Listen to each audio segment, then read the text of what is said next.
What up, people? Y'all already know it's your favorite Latino on the YouTube.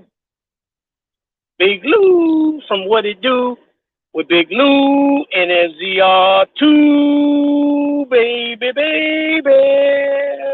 Oh yeah. As always,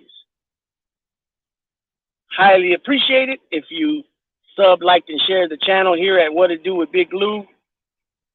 And feel free to share with your family, friends, peoples, gente, folks, comrades, associates, camaradas, asocios, buddy pals, amigos, panas. And also feel free to comment, and I respond back to all the comments. You guys already know. That being said, I'll wait a few seconds, but I want to say I appreciate everybody that tapped in at yesterday's live. This one I really didn't plan on going today. I will be tomorrow having Adam from Adam Talks Prison TV back on for our part 2, interaction part 2, which will be 4 p.m. Pacific time. So that'll be 5 p.m. Central Time, 6 p.m. Actually, no, it'll be 6 p.m. Central Time, 7 p.m. Eastern Time. And then Adam will be, since he's in Australia, he'll be joining us tomorrow at my time, 4 p.m., but it'll actually be Thursday for him at 11 a.m. So we're about, I think it's 17 hours behind him. So with that being said, go sub to Adam. Check out Adam's channel, Adam Talks Prison TV. He breaks down his Australian prison experience. Also hit Harvey at Harvey Talks Prison. Big Weevy at Weevy's World. Rick at VPS. Frank at Frank's Vibes. C-Dog at C-Dog and Cooper Podcast Show. And yeah, that's pretty much anybody I missed. I apologize, but it's a lot of channels to keep up with. So yesterday's little live was about hustles in jail, hustles in prison. Even though most of the show we were talking sports, which is cool. I'm with that all day, every day, with a cool interaction, cool conversation within the chat, right? Sunday's live was about was it all worth it? Meaning, doing all the time. Was it worth it at the end? Being away from your peoples, your kids, your family, and going through the things you go through. Even though, we're people are creatures of habit, right? Meaning, you go to prison, eventually you adapt to it, but people handle things differently, you know what I'm saying? So sometimes you're locked up, even though you've been through the procedures, you've been through the process numerous times of going through jail, the county jail, catching the bus on or the van to the pen, the reception center, then onto the main line where you're going to do your time, and perhaps even transfers, going out to court because you had warrants you had to go answer for, all that shit, man. People still go through things, you know what I'm saying? Even though, like I said, even though they're used to going to the pen and all that, everybody handles things differently, you know what I mean? So that's what those couple of shows were about. This one right here is going to be a little bit different, kind of on the political side, somewhat, but we're not going to get all deep into the politics.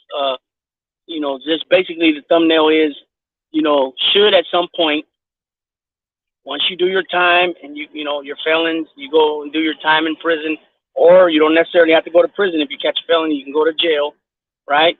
But at some point, should we get our Second Amendment rights restored? Especially if you don't have a violent offense, right? So violent offenses being, as everybody should know, murders, attempted murders, manslaughters, great bodily injuries, carjackings, armed robberies, things like that, mayhem. You know what I mean? Should at some point, should we get our Second Amendments restored? Because let's keep it real. Certain states, depending where you're at, once you're off parole, you get your amendment restored to vote. You get those amendments back. You get the amendment. I'm not sure exactly the numbers of the amendments, but the fact is that you're not entitled to search and seizure, so you get that back. You know what I mean? So why can't we get our gun rights back? Especially if it's not, like I said, if it's not a violent, if you don't have no violence on you, felonies like that, like maybe put a 10-year, 15-year, 20-year, time limit between that from the last time you got in trouble. Also, people, even though some charges are misdemeanors, like, say assault or domestic violence, at the misdemeanor level, those are going to be also included, I would imagine, right? So, but, at some point, I honestly believe we should be able to get our rights back. Because how can you, how do you protect your home? You're an ex-con, so you can't protect your home like a normal citizen. We're still citizens, right? So, yeah, I think that we should be able to get our Second Amendment rights back, obviously, like I said, man, you can go to prison. They would have to. I think it'd be looked into on like a case by case basis. You can't just make an overall judgment for everybody. You know what I'm saying? It's got to be like, I would say, like I said, case by case. You know what I'm saying? Everybody different. They have to literally look into your case. Look at the police reports and all that stuff and see what happened, what led up to the crime, and in between things. You can't just, which this is what they do a lot. They just look at you, and then they look at the abstract of justice, and then they might look at, the aftermath of it, what you were convicted of, and that's it. And boom, based on that, no. And the reason I'm saying that, because there's a lot of cases that are how would I say that? A lot of cases are wobblers. You know what I mean? For example, myself, the last time I went to the pen, I caught a assault with a deadly weapon on a police officer, two counts, right? Which is a 245C in California, the penal code. Okay, but what happened was it was all bullshit. What happened was a cop pulled in front of me, and I yanked the wheel to get out of the way so that I didn't hit him, their cop car. And then when I did that, another cop pulled in front of me, and I did it again. I yanked the wheel to keep the vehicle I was driving from hitting them. Okay, but they turned it around and said, basically I went at them. Okay, so I'm saying that to say this. We used the cops. They were lying, right? So we ended up using the second cops, because there was two cops, a sergeant and an officer. Okay, the sergeant obviously being the supervisor, right? Okay, and then there was he testified first in my preliminary hearing, and then the officer testified. Okay, and my attorney asked them to draw diagrams, where I was at, where they were at, where they came from, where the entrance of the businesses was, and all that. So what happened was they told two different stories. They drew two totally different pictures, diagrams, placing them, me, and everything all in different areas from each other. Different, like I said, different stories. And so what we ended up doing was, at the end of the prelim, my attorney says, "Your Honor," and that's all he said. And then the district attorney butted in and said, "Your Honor, the people want to dismiss count 2. So count 2 was, like I said, 245C, which is assault with a deadly weapon on the officer. So they continued to have me for the 245C on the sergeant. And then what ended up happening was they amended it, meaning that the charges changed. And it was changed from a 245C, which is assault with a deadly weapon on a police officer, Sergeant Anderson, to assault with a deadly weapon on Roger Anderson. Instead of, so it was amended from a 245C to a 245A1. So that meant that, I didn't, it was not a assault on a deadly weapon, assault with a deadly weapon on a police officer. Okay, so you get the charge, but I was still getting half time. It wasn't a violent crime. Now, if it would have been a crime, like say I people, a violent crime, but then I would have to do 80% of the sentence. So that was 8.5 years. Okay? But 10 years, 5, so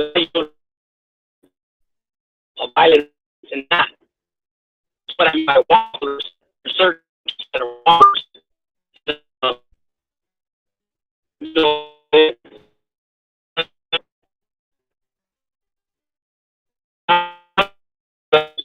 my dad is 80 years old. Okay, the last time he had been in any trouble was sometime in the 60s, early 60s.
Sorry about that. I don't know what the hell happened.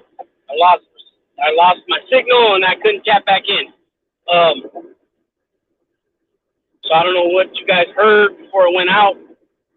So what I was saying was, just so I can cover to make sure you guys didn't miss out what I was saying. What I was saying was there's wobbler charges in California that could fit the criteria of being all bad, or it could be one of those ones that's a wobbler that puts you in a different area. So, for example, my last time I got locked up, I had an assault with a deadly weapon cop. Two charges, two counts. Okay, one was against a sergeant, and the other one was against an officer. From the same police department. Okay, what happened was in my preliminary hearing,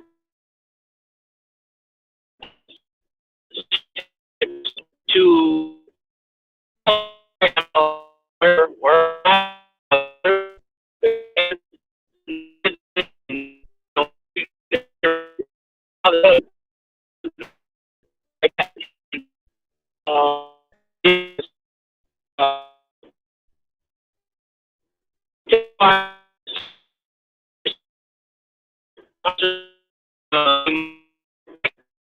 testimony and placed, when Johnson did his diagram, he placed me, him, the sergeant, everybody in different positions than Sergeant Anderson did. So at the end of the prelim, my attorney says, Your Honor, and before he can go any further, the DA chimes in and says, we're going to dismiss count 2. So now what we're going to do is we're going to use Sergeant Johnson's testimony and his diagram he drew as evidence on our behalf to dispute the charges, right? And now the only assault with a deadly weapon on an officer. Now, I was given a strike, but I was able to get halftime. Okay, so that means when you see halftime, then you know automatically that this wasn't a violent crime, even though I was given a strike.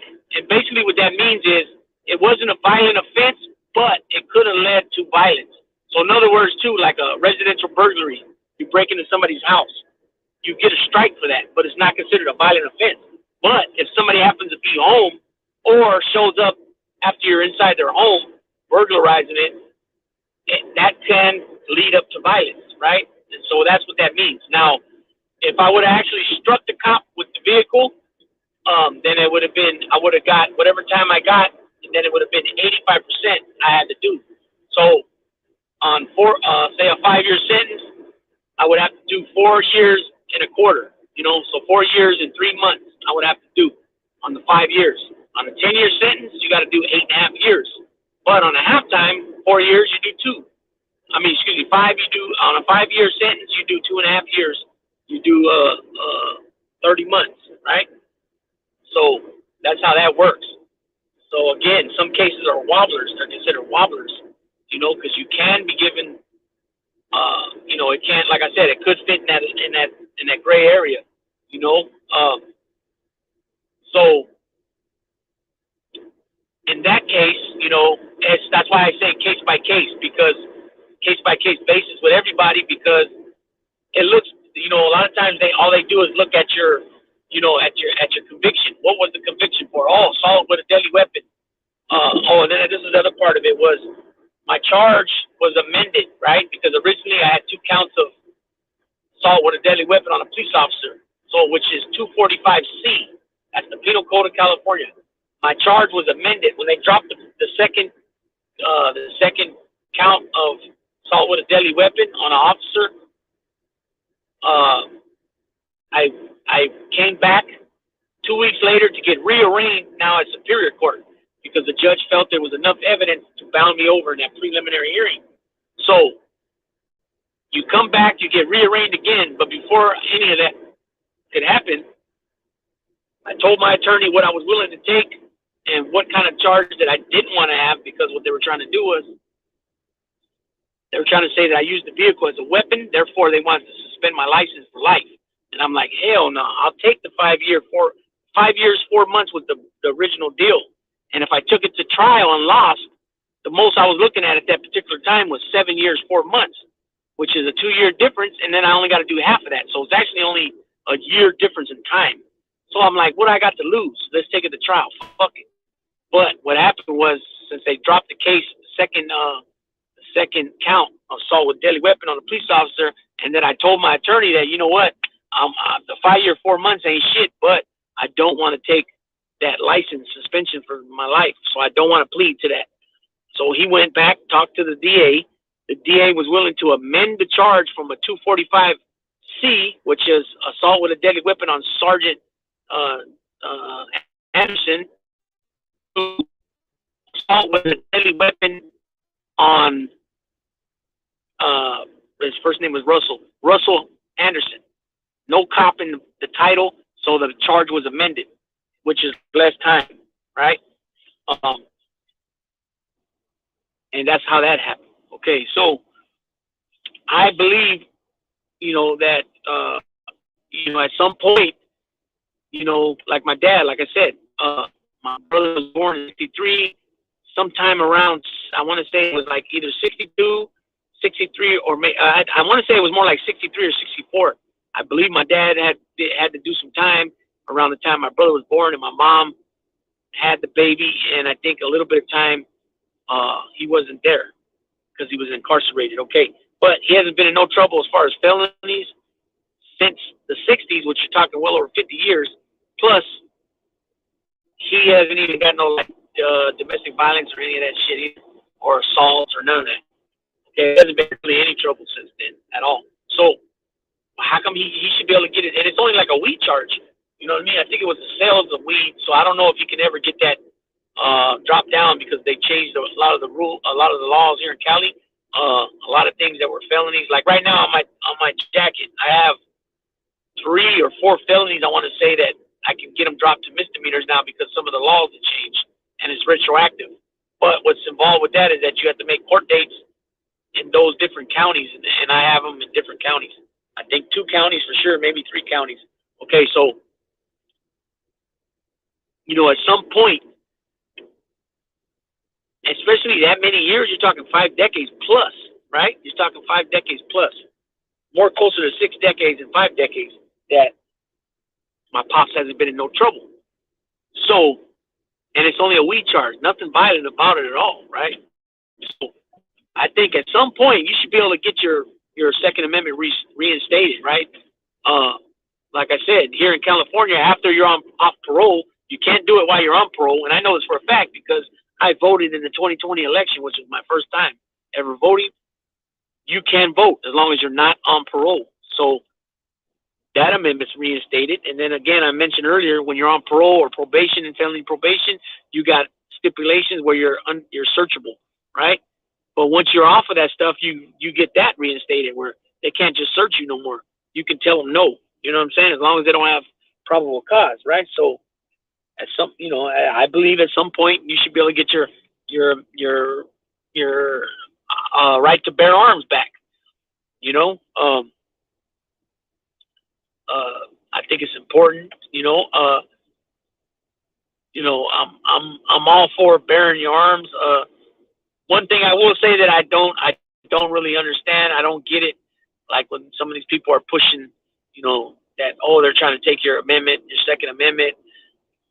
That's a crock of shit. It's just fear mongering. That's what it is. And on top of that, like some of these high power rifles, you can't hunt with those. You can't. Those ain't the type of weapons I believe that you need. And then another thing, when the Second Amendment was written up, those weapons weren't in existence. You know what I mean? I'm talking about your traditional rifles, as far as, hunting rifles, your 12 gauge shotguns, you know what I mean? Your pistols, your revolvers, and your automatic pistols, your semi-automatic pistols. I don't believe anything fully automatic that's a whole different level. You know what I mean? Like I said, I don't believe we're not at war. What do you need a fully automatic weapon for? High-powered rifle, which we call choppers.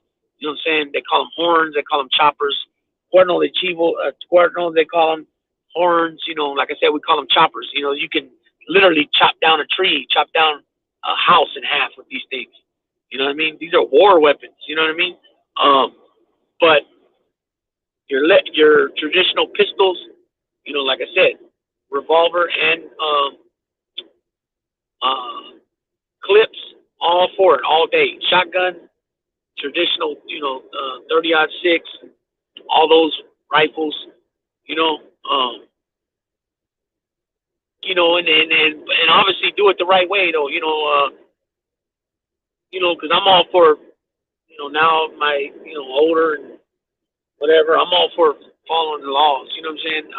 That's me personally, if you want to do whatever you do, go ahead, but, I couldn't be where I'm at now if I didn't do that.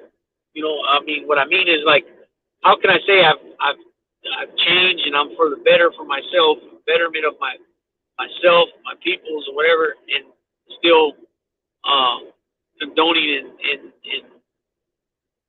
breaking laws and stuff.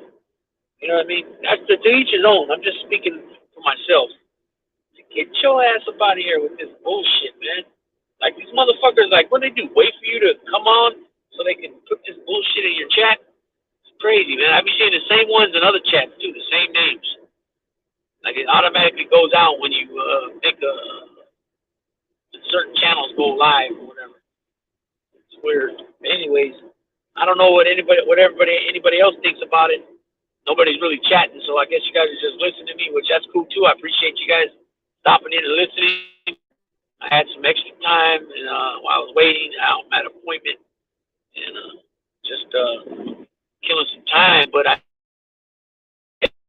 it's a legitimate topic to speak about. You know what I mean? Finally catching line. What's up, Tashanka? Appreciate you stopping in. So I don't know. What do you feel about that, Tashanka? I'm talking about our Second Amendment. That I believe that even as ex-cons and ex-felons, at some point after doing our time and staying felony free for some years, including domestic violence and any type of assaults, that we should be giving back our Second Amendment bear arms, just like any other United States citizen, right? American citizen. I was given the example of my pops. He hasn't been in trouble since sometime in the, I want to say it was 62, between 62 and 64. My brother was born in 63, so it was around that time he was born. I think my mom and him were, he was locked up for a little bit there, and that was the last time he got in any trouble. And because of that, he still can't, legitimately own a weapon. You know what I'm saying? And that was just for like a weed charge. You know what I mean? But some laws I was speaking on, some laws have changed here in California and that are retroactive. But sometimes when you catch the possession is the one that'll give you the misdemeanor. It's retroactive for misdemeanor. And when it comes to sales, they're a little more. They're a little more. It's a little bit different. Lexi, to you, I believe most should. I always resented doing my time and still being punished. Yeah, that's the thing about it. That's the thing about it, man. It's like certain things. It's like a double jeopardy. You're still like the 3-strike law here. Here you got a strike on a case. You've done your time on it. You get released, and then say you get in trouble again. Now, because you had that strike before, they automatically double your time. And instead of you getting half time on the case, now you're doing 80% because you have a strike. But you already done time on it, so you're being punished again. They should never take a vet's gun from him. I think if they put a lot of these veterans in the schools and give them a tax break, something you wouldn't have. Yeah, I can go with that ideal right there. Idea of that. We on the no-fly zone some months back. We had a show about that, and I spoke about that. We spoke about that, about putting veterans in there in the schools and let them.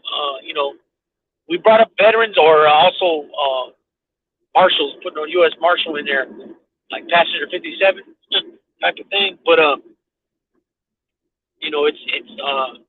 that's real fucked up.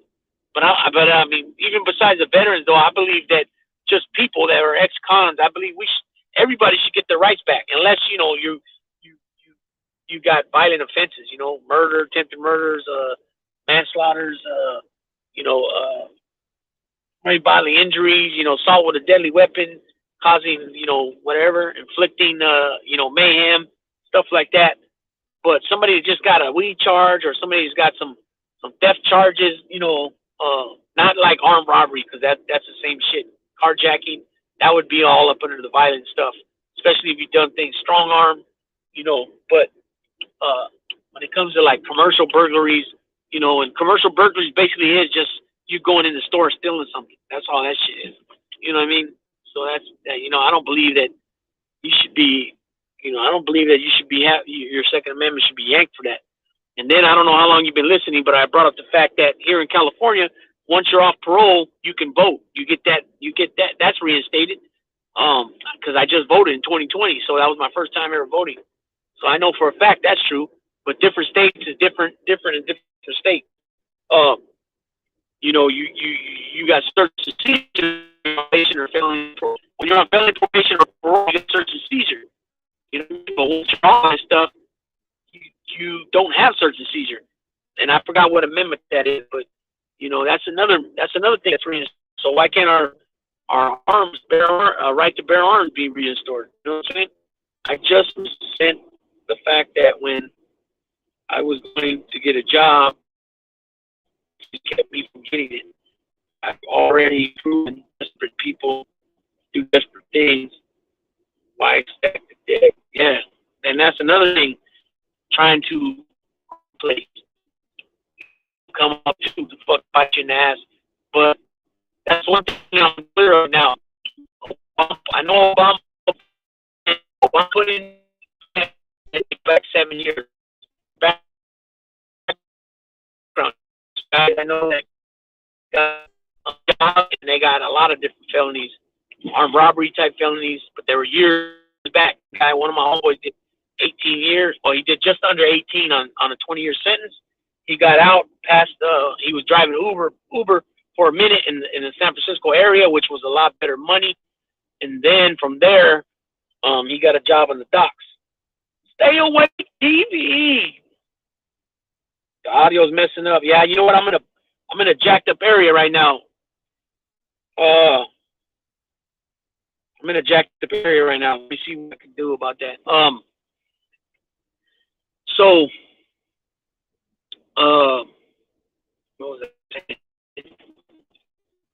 Got what I was saying now. Depending. So yeah, depending where. Oh yeah, about the rentals. Renting a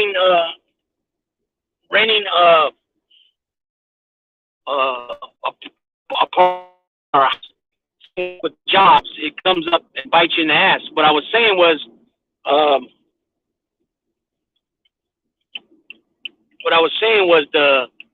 the 7-year thing on the jobs. But then recently somebody told me a good source, because he's an ex-con, he's got himself a job, and it was a government job on the federal level. And he told me that he found out that it was only 5 years. And the reason I'm saying this is because I downloaded an app, I checked myself, nothing comes up. Nothing comes up for me on record. And February will be 7 years since I was convicted of a crime. So is it 2 years or is it still 7 years? I don't know what to think. I don't know about that. Yeah, you know what I mean? It's important to know. It's important to know. I'm so curious if anybody has information that when I stay, I can only find out. Different states are different. The town I grew up in, you cannot even rent an apartment if you have a child.